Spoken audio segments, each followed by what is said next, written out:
Hello, everyone. Welcome to this new episode of ESG Climate and Money Show. Today's episode is more about reflections and observations and some of my thoughts which I have been thinking recently. Uh, I actually have been a bit upset on this overall situation when it comes to the world of ESG investing and sustainability. The companies are not really following their commitments about their emission targets. Elon Musk is saying ESG is a scam. Big banks are being raided. Investment products are being scrutinized by these state authorities. Things are really looking messy, and in all this situation, of course, it affects one person's overall thinking. That is this really all about the purpose? Is it all about solving the crisis which we have of climate change? Is it all about the adaptation and resilience? Is it all about the good things which we hear all the time about ESG investing and sustainable investing? So, of course, these things are really an issue, and I have some reflections, of course, on this thing. But please allow me to really open myself in this a little bit, and don't judge me right now. The thing is that overall, if you see in 2008 financial crisis, the financial institutions, the financial system overall really lost its integrity, and people really thought that these people who are working in this finance industry, they really don't do much due diligence when they are also issuing of course the loans and many other things, and how these big financial institutions they manipulate, and how things happen, the very ugly part of that story. And then when once and then you can see that there was also some movement and discussions going on about this whole capitalism um, thing, like how this capitalism is actually engulfing the planet and all that stuff, and how the people's life are becoming miserable because of this system overall. But if you have noticed also, then in the last 5 years at least, the financial system was regaining its credibility. The whole this capitalism was seems to be a reasonable way of the whole system, that how you work with the money and how do you invest and all that. Things were really looking in a good shape, at least in the last few years. You see a lot of this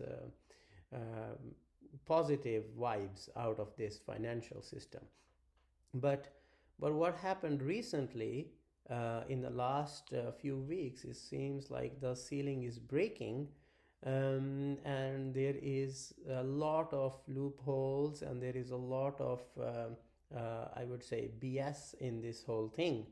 And this is really kind of about the humanity itself. The humanity, it's actually greedy. Humans is a very greedy species which actually think in the short term and not in the long term. And even it seems like on the surface that the people had the good intentions as a start, and then they cannot really follow up on that. So sustainability claims by the companies, emission targets, not really working. So you can see that nobody is really fulfilling their promises. And then you have these financial institutions are also selling these ESG products, and they have this challenge with the greenwashing. They cannot really solve this thing. So it seems like the whole system here have its issues, and things are not really improving, and they are not the way it has been presented so far. So where do we go from here? So here are some of the thinking I have been doing about this. That from here, what should be people be doing who has been engaged in this ESG investing movement? The thing is that if you really notice that many of these people who were involved in the 2008 financial crisis, the same institutions, the same people who are actually doing, I assume, are also the part of this greenwashing, because they didn't really change themselves.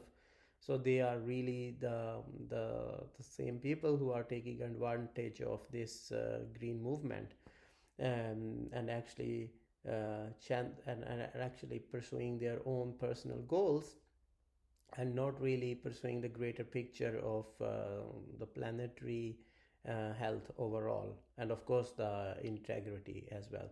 So now we do have this integrity crisis, I feel. And in this integrity crisis, where do we stand? I would rather talk about where do these millennials, where do this Gen Z, where do this younger generations, even Generation X, stand. In this type of situation, I really feel like we do have very lack of inclusiveness also in the ESG investing. The status quo is really like those people who are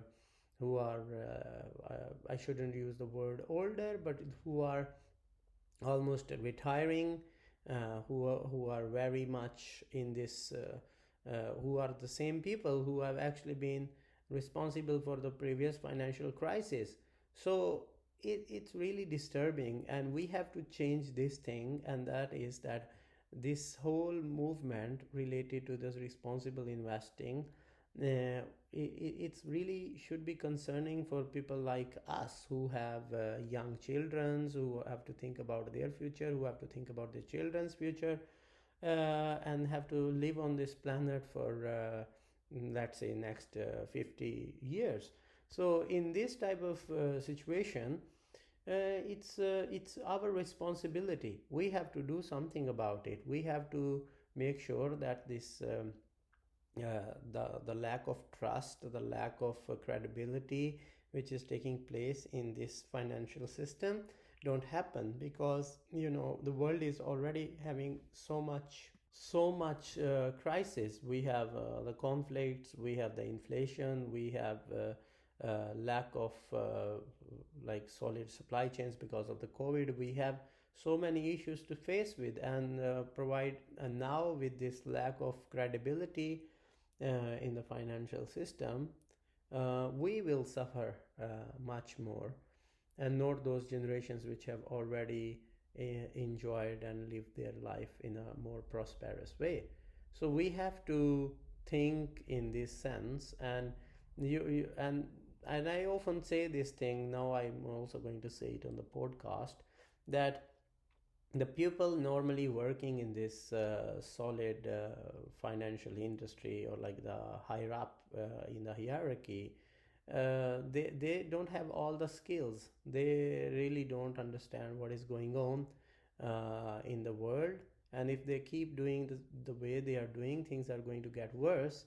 And also, that's why ESG has to be inclusive. It has to have the people from all generations, it has to have the people from all different backgrounds, and it don't have to have the people from the certain educational background where they think that they understand everything. In fact, that is should be the opposite. You need the people from all sort of backgrounds if you really want to understand this world going forward, and you want to avert this climate crisis. And there are also, of course, this problem with integrity. So integrity is not some people can learn from university or from college or anything. It is something you develop. It is something, the basics, ethics thing.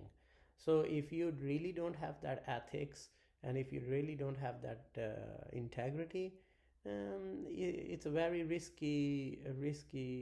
You're putting the planet at risk. You're putting your institution at risk. You're putting everybody at risk. So this is some of this thinking, these thoughts I had. I wanted to share it. Of course, I'm upset. I don't want to kind of say too much and kind of make yourself get in this loop of hurt with me. But the thing is that there might be a light after this tunnel of darkness. This increased scrutiny, this might help. This might make people alert. This might make things better in the long run.